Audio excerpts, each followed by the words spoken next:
ผมพีทนะครับวันนี้ผมอยู่ที่บีทสปอร์ตเอสพนาดรัตนาธิเบศรนะครับก็ผมมีโอกาสได้สัมภาษณ์มือกีตาร์หน้าใหม่ไฟแรงแห่งวงการนะครับคุณจอร์จกูชครับ Hi Josh. Hey, how are you doing? Yeah, so it's your first time here? First time in Thailand, and I'm very excited and happy to be here. It's a beautiful place, and the people are so nice. So start with what makes you focus on playing blues music? Why did other guitarists tend to play more rock and fusion stuff? Well, I think the thing about blues is that it's oftentimes it's overlooked by a lot of guitar players, and there's so much great music there. And I mean, I really focus on. For me, everything comes back to the blues. So when I'm playing any different style, it all comes back to blues, and everything. Even if it's a shreddy lick at the end of it, the phrasing of it is bluesy, and that's what I really like about. Most of my favorite guitar players are blues influenced. If they aren't straight blues players like Albert, I love Albert King and B.B. King and the real blues guys, and Robert Johnson, got the shirt on. But also guys like Jimmy Page and all the classic rock guys, those guys are all influenced by these blues players. And you can hear it in the phrasing and the vibrato and the soul. That's what really does it for me, is the soul. When somebody really feels a note, that's what gets me. It doesn't, even if the technique's not great, if they feel it, I'm in. So Yeah. that's why. Right? Yeah, it's the feeling. It's the feeling. It's always there. So in your opinion, how is the blues music in the present day? I think blues music, 12-bar blues is not necessarily in the forefront, but I think bluesy is the key word. So it creeps into everything. Any pop music you hear, especially like, you know, Adele, a newer artist, she's a mainstream artist that's singing gospel and blues style. Even though it's not a blues song, it has the soul to it. And I think things like that, when people can see blues music or blues styled music in the mainstream, that's when it starts to really catch on, and people start to look back and go, wow, this is where it's coming from. I should listen to Aretha Franklin or artists Mahalia Jackson or these other gospel singers that Adele is influenced by, and people start digging, and that's when the real stuff starts coming out. Yeah. Okay. And did you practice rock technique? I really did. Yeah, I actually, when I started playing punk rock music. When I first started, that was the thing, and it was great because it was a great base. Technique-wise, it was all about feel, so I didn't have to worry too much about technique.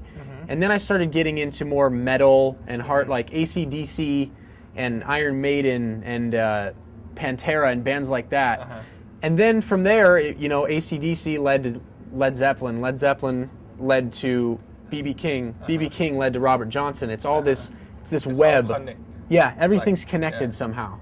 And even the metal guys, even like Dimebag Darrell and Zakk Wylde, they're influenced by Jimmy Page and those guys. So it's all connected somehow, you know? Yeah. Okay. And who is your favorite guitarist? Who inspires you? That's such a hard question. Every week it changes. It really does, because every week I find something new that I'm like, this is it. This is where it's at. Right now, some of the big guys for me right now are like John Scofield. His playing and feel are just unbelievable. He's one of my favorite guitar players. So he's one of the main guys for me right now. And then also Jack Pearson, who's a guitar player from Nashville. And if anybody has not heard of Jack Pearson, they should check him out. He's unbelievable. And finding guitar players like that aren't so well known, but they're unbelievable, it's intriguing to me. Yeah. Okay, so how do you, we move on to you playing your style now. Okay, cool. How do you create blues phrasing when you improvise? For me, blues phrasing is all about bends and vibratos. So when you're playing, if you listen to, you could have 10 different guitar players come in the room and play one note, and every single one will play it different.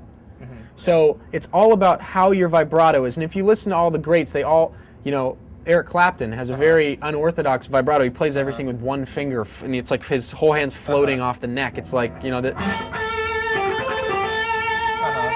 and then you have your B.B. King, which is like stinging it.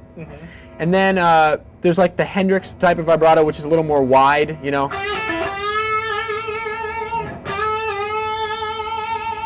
So it's all about the blues phrasing. So it's the bends, it's the vibrato, and it's also the note choice. But also, you can get away with playing jazzy style phrasing as long as it ends bluesy. So a lot of the like Derek Trucks or Warren Haynes from the Allman Brothers Band, they'll play a very jazzy.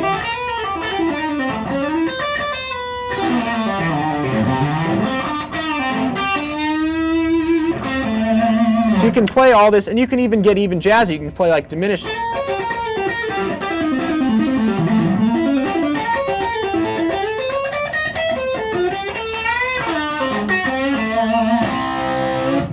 So it's for that. That's what does it for me, is coming out of these outside areas and bringing it back to just a simple blues phrase, and it kind of brings it back. Kind of brings it home. That's how you play. You create the phrasing. Yeah. So even when I'm playing rock or metal or jazz or anything, it always comes back to this bluesy bending and holding notes and letting them ring and breathe, and that's what it kind of comes back to, no matter what style I'm playing. Okay, you talk about the vibrato. How about your vibrato? What is your style? You know, I definitely, it's very unconscious. I don't think about it, but I do notice, and people have pointed out that I actually have a few different ones that I use. So when I play, it depends what fingers I'm ending on. So if I'm ending on what strings also. So I kind of I use this floating. It's almost that Eric Clapton type thing where it's floating.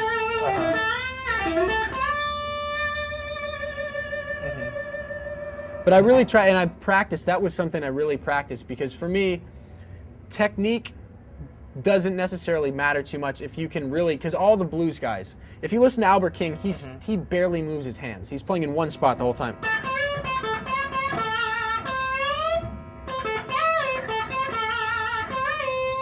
It doesn't take a whole lot of technique, but it takes good intonation, vibrato, and bends, and that's what it's all about. So whenever I'm doing vibrato, I'm trying to make it almost like a human voice. So oftentimes guitar players, something they'll do is they always add vibrato the second they hit a note. When they bend it, they'll do vibrato right away. But if you listen to a lot of singers, like if you listen to Aretha Franklin, she hits a note. And vibrate after the note. She lets it ring and breathe and then adds the vibrato, and it really changes so much when you do that, because it adds more air around the note. It adds an aura that you don't get when you immediately start. Sometimes it gets a little strangled when you do that. Tension. Yeah, a little too much tension. Yeah.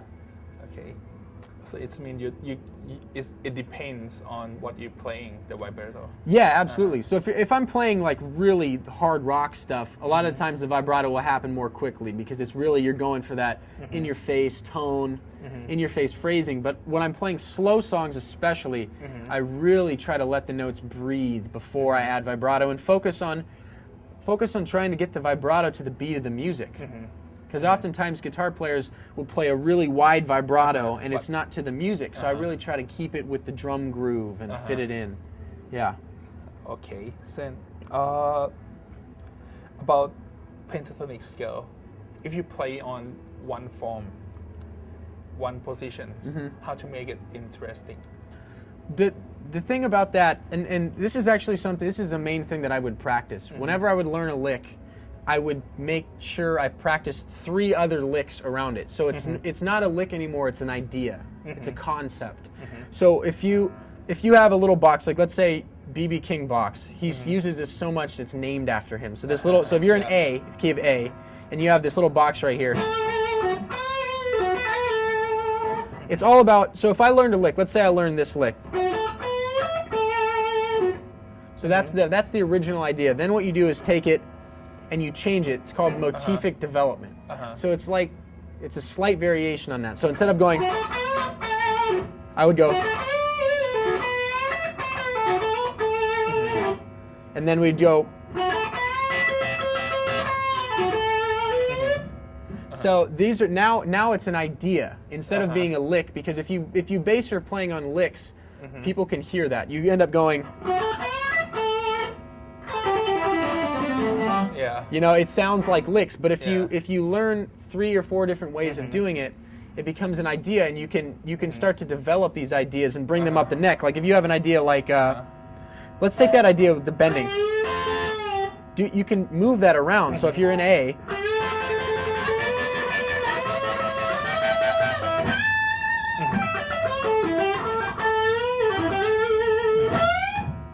so now you can move it up, you can move it down, you can change the speed of it, there's so many things you can do with it. So yeah. Yeah, you have to understand the concept first. Yeah, I think that's so important, is really whenever you learn, if you learn someone's solo note for note, which I never did, but a lot of people like to do, if you learn a solo note for note, always make sure you try to find a way of making it your own. So you can learn it the normal way, but also practice making it your own. And it's the it's the subtle variations that make your style. You know? Yeah. Like this is an example I always use. If you look at Eric Clapton, Jimi Hendrix, and Jimmy Page, on paper, the note choices are almost the same. A lot of the licks are the same. Yeah. But if you hear them play it, it sounds totally different. Yes. So that's the idea, is that it's all about how you phrase it, and that's what makes it your own style. Yeah. Okay. And after you play in the positions, and there are many other positions, how do you connect all the form and position together?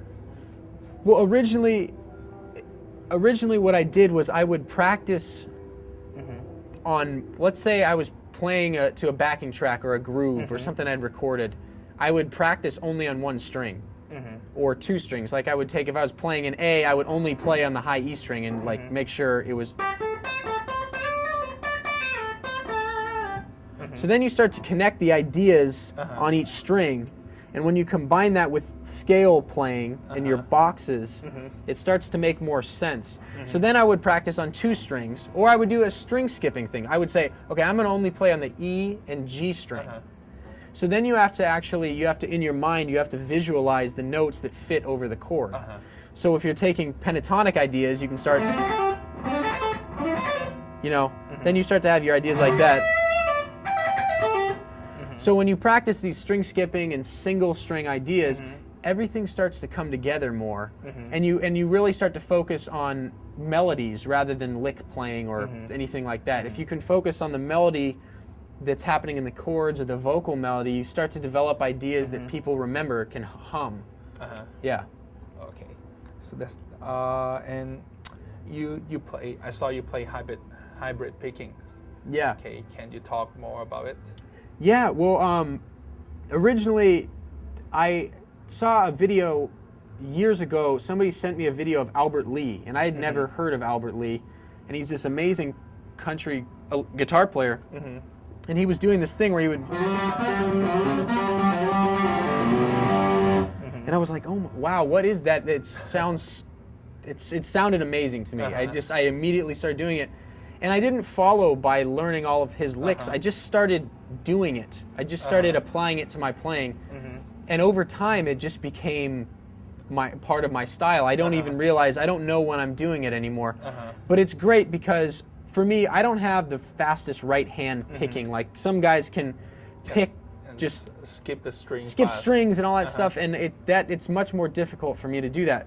But when I have the hybrid picking thing, I can play like faster ideas, like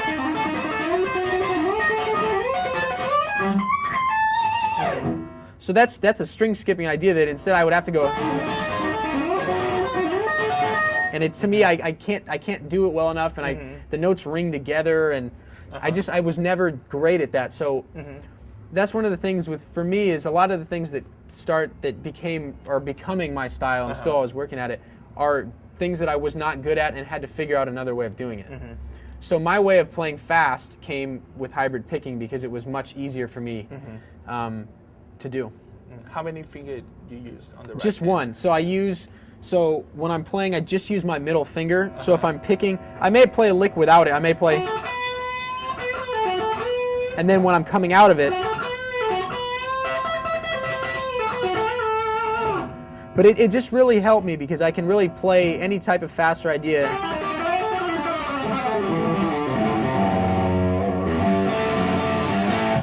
and it's just right there. It feels very comfortable. String skipping doesn't seem like a chore. It just happens. And yeah, it just became something I did. And I also like the sound of fingers on the guitar. You know, if you listen to Jeff Beck, the sound of fingers is really more human than using a pick anyway.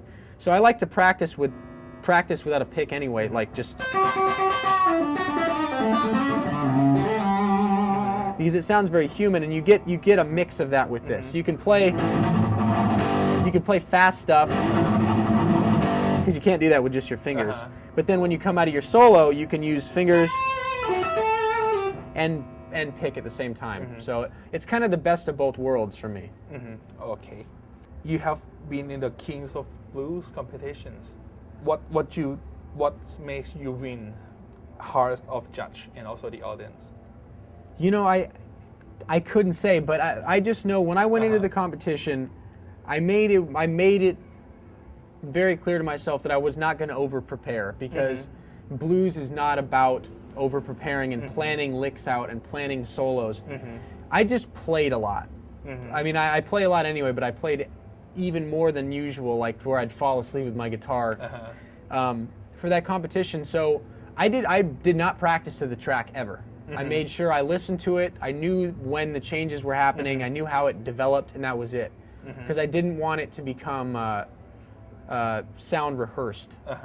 So I just went out there and I just played, and I just went for it and tried to give everything I had. And I think that came across to the judges, and that's why I think that's why they like my playing, and I appreciate that they like my playing, and it's I'm very thankful for that.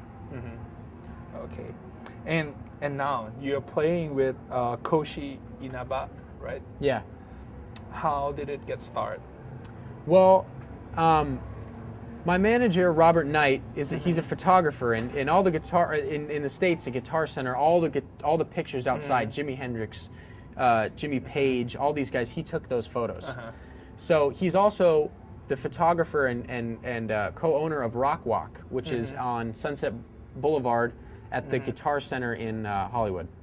And Bees were the first Asian band inducted in. So when they were inducted, my manager and Bees, Koshi Inaba's band, met. So when it came time for Koshi Inaba's solo tour, they emailed my manager and said, "Do you know any guitar players?" So he sent them my name, and they saw that I was 19 years old, and they said, "No way, he's too young." But my manager convinced them to just audition me, just try. So I went in and I did the audition, and they sent it to Koshi in Japan. And the next week they called and said that I got the gig. And I was so happy. I could not believe it, because I really didn't think I was going to get the gig. I just tried my best in the audition, and it worked out. And the tour last year was the most amazing experience. It was my first big tour. We got to film a DVD at Budokan. It was a very special experience. Okay. And do you have to adapt your playing to be with the band?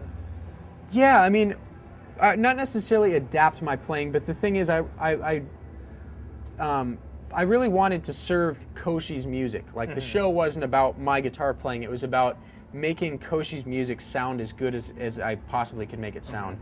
So with the rhythm parts, I tried to get the rhythms as tight as I could and get that all right. And then he was very nice and said, "You can do whatever you want with the solos. Just take them where you want." So I would try to make them fit the song. So not show off at guitar technique and stuff like that, but really try to make the melodies fit the song and all things like that. So I really didn't have to change my guitar playing, but it was more just thinking in terms of the song rather than the guitar. Okay. Oh, and about your gears, your stuff you're playing, the guitar? Yeah, so I play Yamaha guitars. This is a Yamaha SG 1802. And I just love this guitar. This was the first Yamaha electric that I played, and that I had immediately signed with Yamaha right after I played this guitar. It's just, it fits, it's so simple for me to play. I don't have to think. I can just play. So I play all sorts of Yamahas. I play the Yamaha SG 1820, the Yamaha SA 2200, which is a semi-hollow body. Very much like ES 335 type, which you can get such a great tone from. and they're all so well made that I just immediately latched onto that. And for amps, I use Rivera amps, and Paul Rivera is like the genius of amps. He used to mod Larry Carlton stuff and Robin Ford, and all the best players. He was the guy, and the amps work for everything. I could play a jazz gig, a blues gig, a rock gig, and they just work. And I'm very happy to be a part of those two companies. And did you use effect pedals? Yeah, I definitely do. I don't use them a lot, but I always like them there in case inspiration strikes, because I'll hear something in my head. But I use a lot of like Dunlop pedals. So I have a lot of MXR, which is a part of the Dunlop family. So I have like a Phase 90 and a flanger and a Crybaby wah, and I use a tube screamer, and also Way Huge is another Dunlop company, which is like their boutique stuff. And they make great delays, this thing called the Aquapus, this thing called the Pork Loin, which is an overdrive. So I have a big pedal board. I don't use it a lot. I'm not running around stepping on it, but just in case, it's always there. And when you go on tour, do you bring the pedals? Yeah. I bring it. It's very big, and it's a chore. It's a workout to carry around, but it's worth it because I put it together with my buddy Yogi Lonich, who's the other guitar player in Koshi's band, and yeah, it's great to have. It's a workout, but it's nice to have. Okay, and I saw the slide over there. Yeah. So you also play slide a lot. Who is your favorite slide guitarist?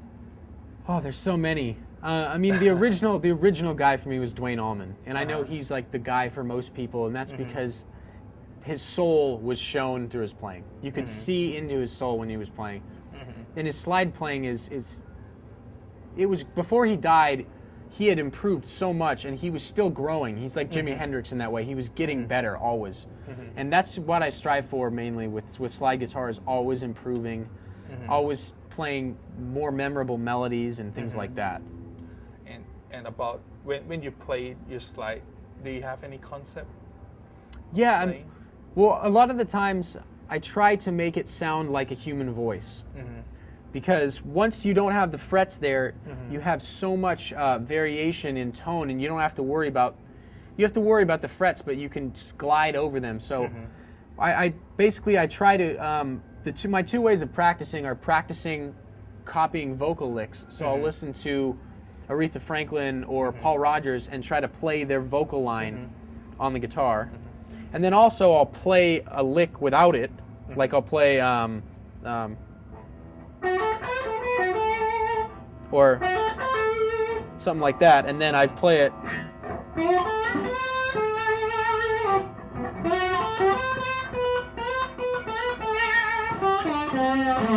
Or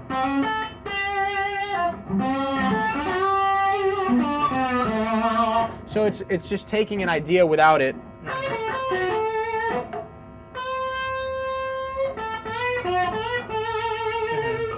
And developing that, and that's a lot of how I practice slide. Once you get the intonation down and the vibrato, that's very difficult. That takes a lot of time. Yeah. Okay. Do you have to set the action high to play slide?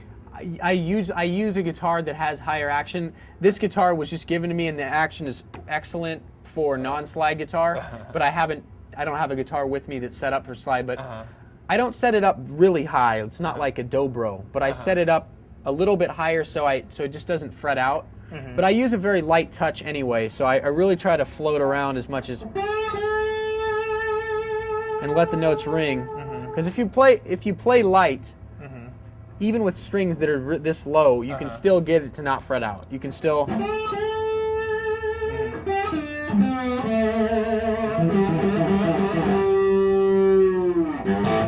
So you can still.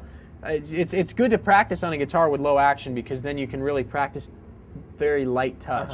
Yeah. Okay. And what is your direction of your guitar playing in the future? The direction of my guitar playing is trying to incorporate as many different styles into my own. So taking stuff from jazz, blues, funk, rock, metal, and trying to make it my own. So learning things from different guitar players and different instruments, learning from saxophone, learning from piano, chords from piano, things like that, and try to incorporate that into whatever music I'm playing. And that's my ultimate goal, is every day making some improvement. Okay. And the last one, what is the most important thing that guitarists not pay attention to? The most important thing the guitar players don't do is listen to the band. Because so often, and I'm sure I do it at some points too, so often guitar players get in their own head and they're only thinking about what they're playing.